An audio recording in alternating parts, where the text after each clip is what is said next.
أعوذ بالله السميع العليم من الشيطان الرجيم بسم الله الرحمن الرحيم والصلاة والسلام على رسول الله سيدنا محمد صلى الله عليه وسلم وعلى آله وصحبه وسلم وسلم كثيرا. Jama'a assalamu alaikum wa rahmatullahi wa barakatuh. Na farko ina godiya ga Allah subhanahu wataala madaukakin sarki mai kowa mai komi mai iko akan kowa da komi wanda ya raya mu ya kama wannan lokaci na ganin wannan gagarumin biki da za a yi na auren ɗanmu Alhaji Nasiru. Wannan ba ƙaramin abu ba ne. Na farko shine ɗan marafan Sokoto Shatiman Mafara Abdulaziz Yari Abubakar na farko. Yaro ne mai biyayya, yaro ne wanda insha Allahu halayen shi sun zama kusan iri ɗaya na mahaifin shi, domin Abdulaziz Yari a Zamfara yanzu ba abinda za mu ci illa mu ci alhamdulillah.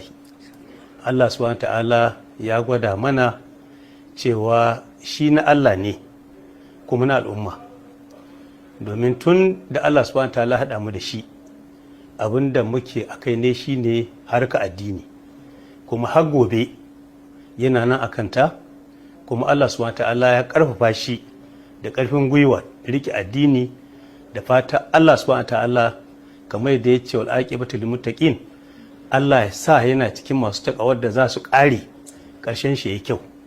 Don haka ina kira ga dukkan al'ummar jihar Zamfara, ni da ne jagoranci nemo wannan aure, kuma insha Allahu ran Juma'a 19 ga wata muna Kaduna.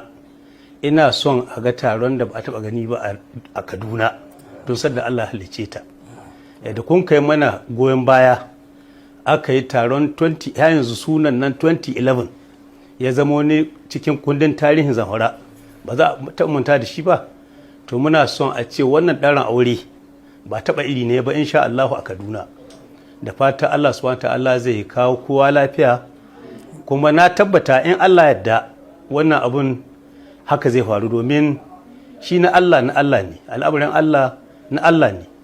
Don haka ina kira ga duk wani ɗan jam'iyyar APC da ma wanda ba, don kasan mu siyasa Zamfara yawanci ba jam'iyya ake yi ba. Wannan tahiya tunda Allah subhanahu ta'ala haɗa mu da al'umma, Allah ya sa ana tare akan harkar addinin mu, al'umman mu.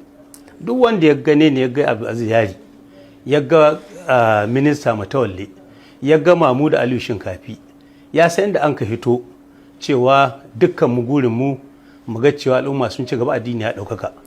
To yanzu jagoran tahiyar siyasar Zamfara Abdulaziz Yari Shatiman Mafara marafan Sokoto zai yi wani biki wanda mu ya zama namu mu duka.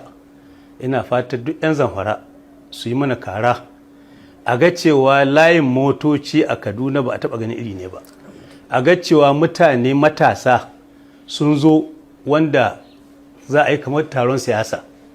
Allah ya taimake mu, Allah ya ba mu nasara. Wassalamu alaikum warahmatullahi.